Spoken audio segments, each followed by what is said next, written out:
Passion, purpose, possibilities. They're all right there. But sometimes we need a little push. And that's where SheSez comes in. Think of it as a master class taught by the world's most interesting women, sharing stories and ideas, because girlfriends help each other. This is SheSez with Linda Grasso. Hello and welcome to SheSez.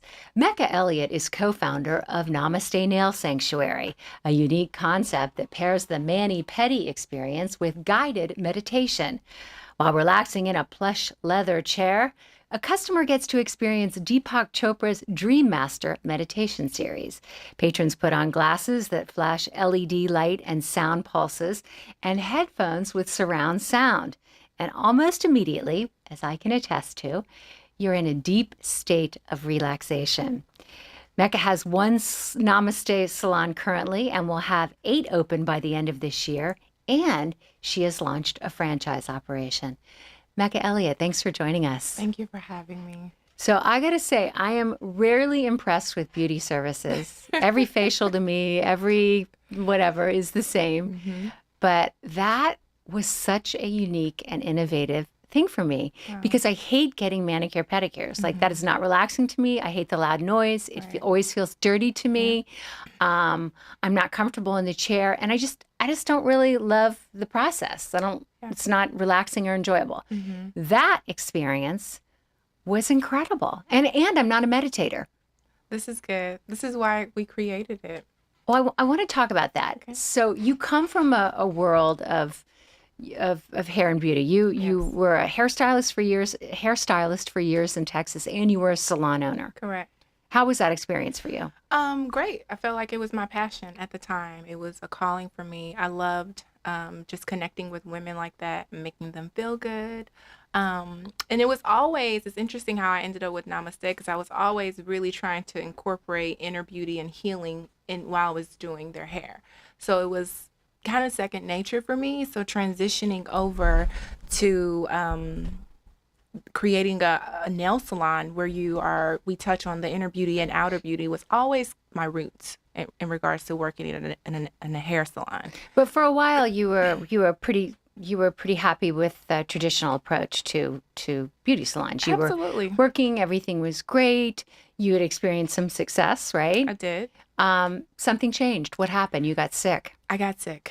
I had an autoimmune disease. And it was at first started off as like a low grade and then quickly transferred over to something that was debilitating. And my body was breaking down quickly. I was on medication and I really couldn't get a formal diagnosis. And finally I did. And it was rheumatoid arthritis throughout my entire body. So when you say your body was breaking down, everything you did was painful, you were chronically tired. What were some of the digestion issues, losing weight, can't keep food down.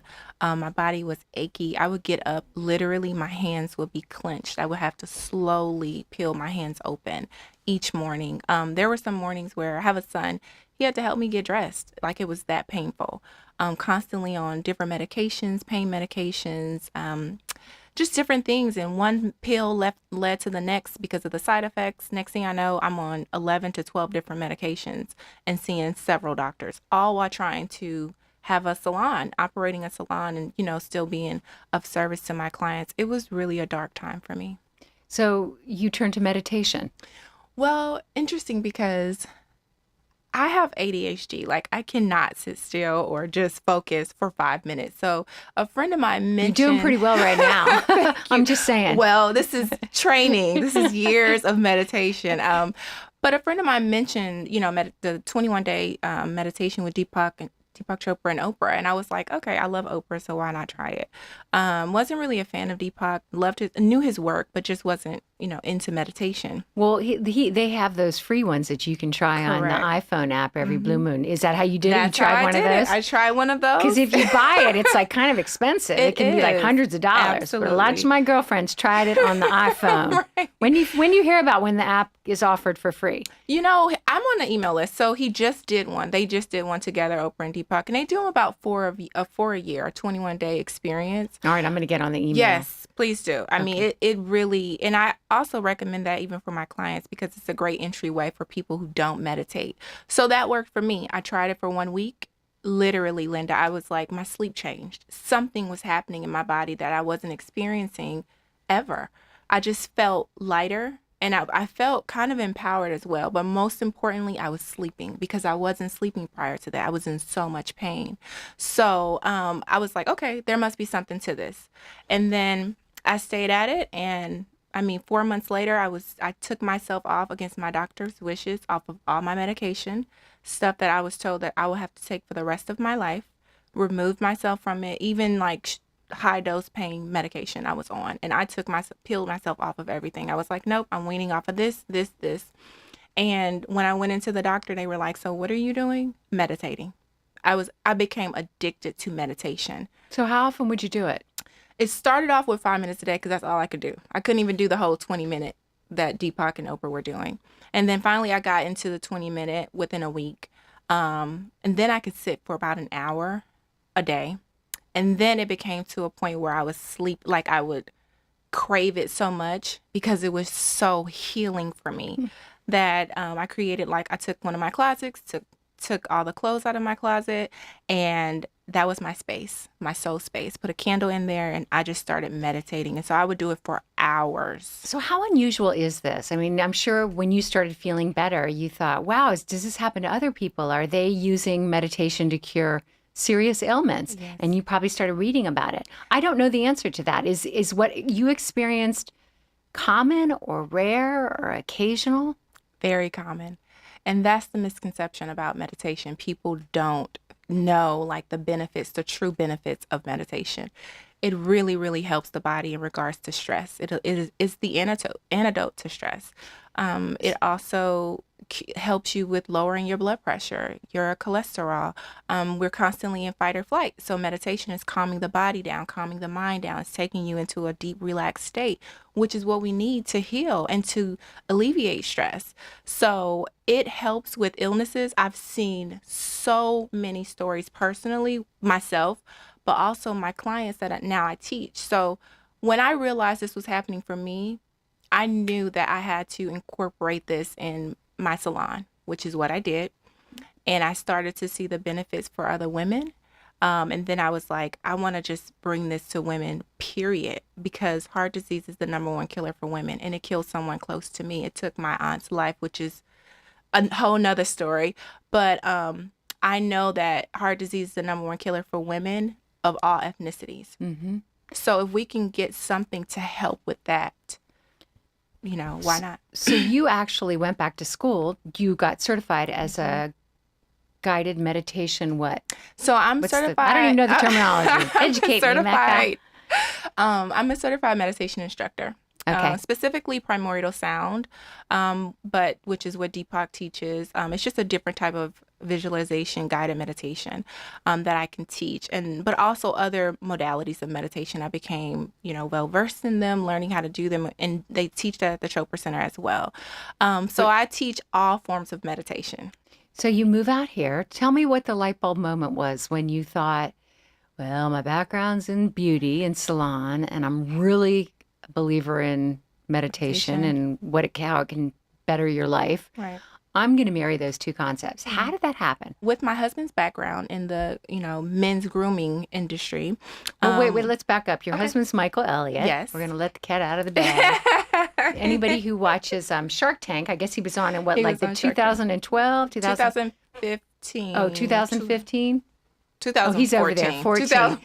Okay, and he had come up with a really cool concept called hammer and nails, Yes. where guys can go get a mani-pedi, and it's a sort of more masculine environment, right, Micah? Right. Huh? Mm-hmm. And that was in Los Angeles. He was doing real well with that. Correct. He was on Shark Tank and tried to get the sharks to fund him for Right. growth. They said no, but he said to hell with you and went on to finance. Yeah. And how many hammer and nails does he have now? 7 hammer locations. And are they his or are they franchised? They're franchising. Yeah, they're Okay. franchises. So does he have one and then the 6 are franchises? Yeah, or? so we had the one on Melrose, which was our first location, and then we started to franchise, and so we let the one on Melrose go because now we have one that's very close by that's actually a franchise. He owns that. So it was like, okay, it's time for us to transition and move over to our next brand. But in regards to how we came up with this concept, it was women would love to go to Hammer and Nails, but they don't do services. They don't do gel. They don't do polish. They just do manicures and Mm-hmm. pedicures. And we knew we wanted to create something for women that was the sister company to Hammer and Nails. And so it's kind of like, it's a lot of different really moving parts as to how Namaste came to Mm-hmm. be. But we were talking about stress, how to create something like that, and then we were like, we should really think about how I can incorporate meditation. And what about if we marry meditation and nails? Women go get their nails done all the time. So we know that. And if I'm thinking to myself, if I can get them through vanity to meditate, I can get them. So we wanted to bring together the inner beauty and outer beauty. And that was the creation to Namaste Nail Sanctuary. So when you have a new concept like that and you look for outside investors, because you opened your first one in Studio City, the one that I went to, Yes. that I'm still in a state of nirvana over. When you first do that, when you have a new concept like that, and you go to tell a landlord or get financing, it's all kind of new, and people kind of scrunch out their nose like, "What? Yeah. You're a nail salon. You're going to do what now?" Right. Nail Did you salon. did you encounter that? Um, Or is Studio City, which is a suburb of Los Angeles, is that pretty progressive and people kind of got it right I away? believe so. And also, meditation is really on trend right now. So, we're incorporating meditation with nails. It's like, that's interesting. That's a really interesting concept, right? And people are really into health and wellness as well. And people are tired of the factory nail salons, to be truthful. They're just over it. So, in regards to getting a space, it really was divine how it happened because we beat out some pretty big businesses that wanted that Yeah, location. it's a great location right on Ventura Yeah. Boulevard, like smack dab in the middle of prime Studio City, which is a Yeah. real hopping town in the valley. Right. Yep. So that's how it happened. We haven't come up with, even with franchising, people are really eager to, learn about this whole new health and wellness space when it comes to a nail salon. Also, we're really disrupting the industry truly because you have the nail salons that are out there that are like the mom and pops. I mean, there are other nail salons out there, but with us, this health and wellness focus, we incorporate meditation. We are super duper hygienic, like in regards to we have Hmm. copper bowls because it's healing for the body. We've thought about every single thing. We don't use toxic polishes. We have vegan polishes. We really have went through in detail how to create this sanctuary where women can come and not only tap into the outer beauty, but really, really tap into what's Hmm. important in that inner beauty. So one of the things I thought was really interesting is you have two price points. You have one if you're like a club member and you Yes. want to go frequently, and then one just if you're walking in off the street or whatever. Both of those price points are not crazy to me. I think one of them was like $10 more than I was paying. I think it was the one if you're a club member or Yes, something the, like that. the member It's pricing, like yes. $10 more Right. than I paid to go into this place that Hmm. I loathe. You Yeah. know, you have how many kids? One. Well, I have one, and then I have two bonus kids. So I have a 15-year-old son, and then I have a 18. She's almost 18. She'll be 18 in 2 months. Now, are these Michael's kids? Yes, Okay, they're yours too. 18. I Yeah, they're gotcha. my Michael's bonus I kids, gotcha. And then 18 and 29. wow, and wow. So, was there any part of you that had some trepidation in terms of biting off more than you could chew? Um, with Namaste, no, it's really a passion project for me. It's something that I felt like I had to do, period. And so there was no hesitation or how are we going to do this? It was just like, no, it needs to be done. It's as simple as that. I think sometimes when we women have a conviction and we really feel Yeah. something strongly, much like you do, Yeah. how strongly you feel about how meditation changed your life, Yes, it propels us to the next it level. does. There's certain things that do that. There's Hmm. like a real visceral gut reaction that makes you oblivious to fear of Very, very failure, true. fear of overcommitment, Hmm. anxiety. You're just propelled. And I sense that from you. I just do it. I get up every day. I'm at Namaste 7 days a week. It's like it's my baby right now, but it's because what we're doing and the testimonies that we receive from people who come in and meditate and just have this whole experience of being taken care of. is, it makes every minute that I'm there worth it. Well, I got to say, it's really funny too, because when I walked in, you were like, today you look a little bit older, and I mean that in a good way. Like you look like a business owner. You're dressed up, you have makeup on. But when you were there, I don't know if your hair was in a ponytail or whatever, you had glasses on. Yeah. I just thought you were like the checking gal. Yeah. But the funniest thing was you spent so much time with me trying to figure out what color I wanted. Yeah. So I just thought like you were the checking gal, Right. and I didn't know who you were. I didn't know you were the owner, and I'm like, what do you think? This pink or this pink? Yeah, I This remember. beige on top? And you're like, well, let's just paint them on and see. And then later you came out and introduced yourself to me, and I share that because it's a funny story, but also to say that you got your hands in everything.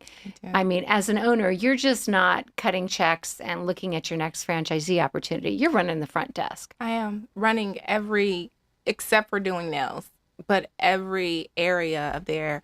I just want it to be great, because when it's something that you're truly passionate about, it's like you want it to be as close to perfection, whatever that vision is that you're supposed to be creating for others.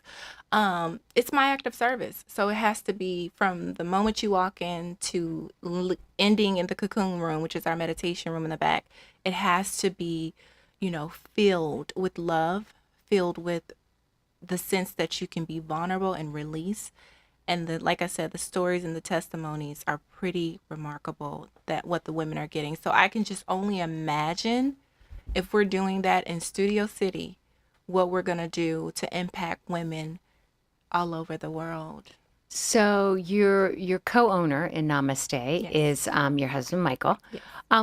What about going into business with your husband? Were there any parameters you set? So, for example, in my real life, I'm a magazine editor. This is my passion project. And I work for a media company that's owned, my magazine that is owned by a media company that my husband owns. And we make a pact not to discuss business at home because it will permeate every conversation we have. And sometimes it creates friction. I was not concerned.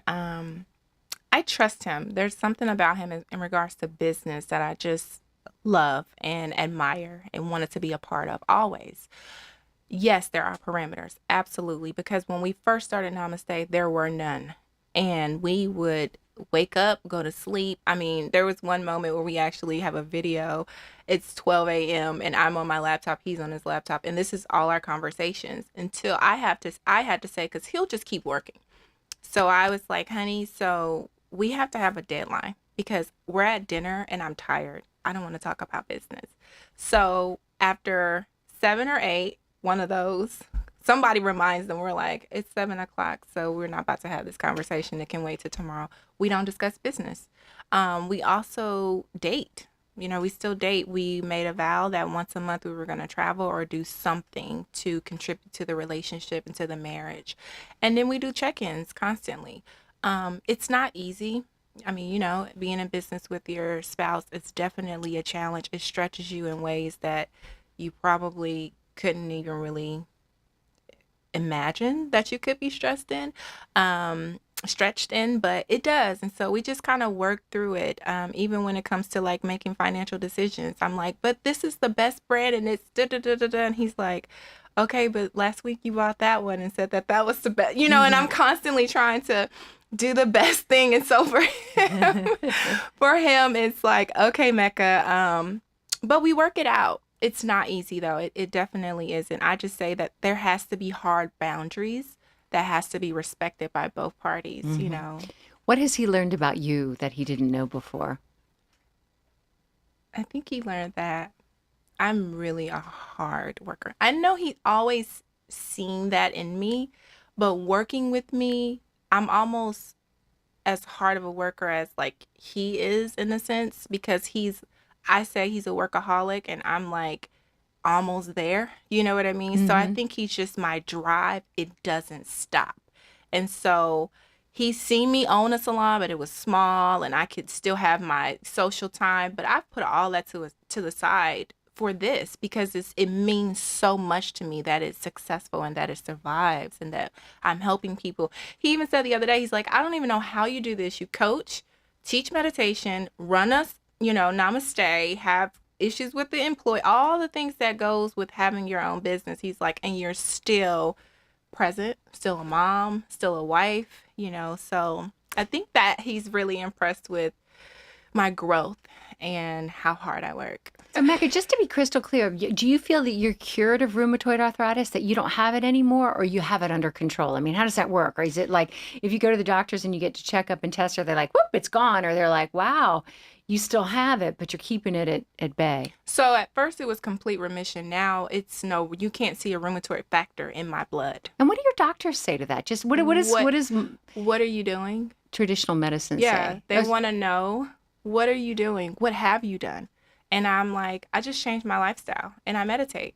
And do they absorb that and sort of concur, or are they skeptical? They're okay, so what else are you doing? And then, but just because we don't see it right now doesn't mean it doesn't exist. You can't get rid of this. So you still have bone loss. If we did a scan of your body right now, there's bone loss in your hands, there's bone loss in your body, right? And it is. Okay. I don't feel anything. I'm fine. But you still have this. So to protect you, you should go ahead and take this medication. Go ahead and take this because it's going to hit you again. It's just a matter of time. It doesn't go away. So they really can't medically explain it, but it has happened. But I've seen meditation cure cancer, like myself. I've seen it. So it's really powerful. And I feel like there are some doctors that are open to it, open to receiving. I've even had my GI doctor ask me, how did you get over this? And I told her what I was taking, oils. I said, and I'm meditating. She asked me, can I see the oils? I was like, sure. I had the whole bag of them. There you go. And she literally wrote down everything that I was taking. She was like, this is amazing. Now, granted, she's Indian. In her culture, they believe a lot in like natural, Just out of remedies. curiosity, what were some of the oils? I did peppermint. Peppermint oil helps with digestion. It helps get down the acid in the stomach, the acidity levels to drop. I did a citrus. It was, God, what is it called? I can't think of it.